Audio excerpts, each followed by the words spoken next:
from inside the PhilSports Arena. What a ball game this promises to be. Oh, definitely. The battle right now is to for that #1 spot and a matchup with Syria doon sa quarterfinal battle. Dahil ang matatalo rito will be in a collision course with a tough team at yan ay ang koponan ng Al Rayyan ng Qatar. At bago po natin himayin kung ano nga ba ang mangyayari sa ball game na ito, pasadahan muna natin kung ano na nga ba ang nangyari mula kanina pang alas 2 ng hapon. Nagwakas na rito ang participation ng Malaysia dahil sila tumulog kanina lamang sa Kingdom of Saudi Arabia, losing by 22. Maharam Iran getting back quickly on its feet after suffering an upset loss doon sa koponan ng Lebanon at tinambakan nila rito ang Qatar by 17.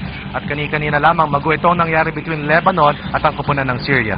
86-73 was the final score. Al Riyadi of Lebanon with the W. Kaya naman po, nag-shape up na o nalaman na natin kung saan-saan sila mapupunta pagdating sa knockout crossover round. Ang problema na lang, Pilipinas ba or Jordan ang magiging #1 pagdating sa Group A? Maliwanag that these two teams are the two best teams in Group A. The question is, who will eventually finish as the top team between the Philippines and Jordan? Saudi Arabia will wind up in the 3rd spot at ang Iraq papasok sa quarterfinals after beating Malaysia. At ang makakaharap nga ng ang magiging top seeded team in Group A will be ang koponan ng Syria as we take a look at Group B. Yan nga, Lebanon on top, Syria nasa baba. Yung mananalo dito sa ating ball game, yan ang makakalaban ng Al-Jalaa. May konting sorpresa dyan dahil Lebanon ang namayani. Marami ang umaasa na Iran Maharam ang siyang mamumuno dyan. But it was not supposed to happen. But it did happen as El Khatib and Company made a lot of surprises as ngayon silang pinakamainit na koponan sa Group B. So it is going to be Jordan versus Team Pilipinas. Etong Jordan galing sa napakalaking panalo kontra dito sa koponan ng Malaysia. Yan po ay nangyari kahapon as Jordan won by a whopping margin of 24 points. 74-66 versus Iraq, 79-66 versus the Saudi Arabian squad. And yesterday, 31-point lopsided win. Built on efficiency once again, brought about by Osama Douglas and Jamil Watkins. Idagdag mo pa dyan, Musa Alawadi, Mohammed, really playing well. 5 starters scoring in twin digits. And that is why it was a runaway win by the squad of Jordan over Malaysia. 101-77 was the final score. And all the numbers dictate rebounding plus 27. Yes. Etong Jordan and all the way down the order, it was definitely a dominating performance kontra dun sa Malaysia. Lalong-lalo na pagdating sa bakbakan sa paint. Points in the paint count stood at 58-32. Jamil Watkins has been the biggest headache so far for 3 of their last opponents. And we're looking at this nice matchup between Jamil Watkins and Marcus Doughtit in today's Slambang affair. So yan po ang naging resulta yesterday lang po lamang yan.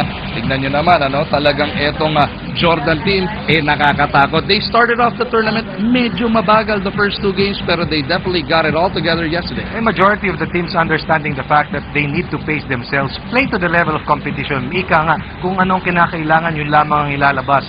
But once again, rebounding dominance, inside scoring, points in the paint, and simply Jamil Watkins playing the starring role once again in the front line para dito sa Jordan. Dito naman sa kabila, ang Team Pilipinas galing sa panalo, galing kontra sa Iraq.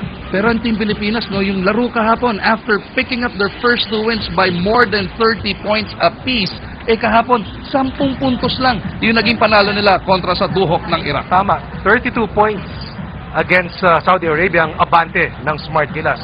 31 points ang kanilang itinambak laban sa Malaysia, but they were tested last night because of that lackluster 3rd quarter wherein they were able to score only 12 points.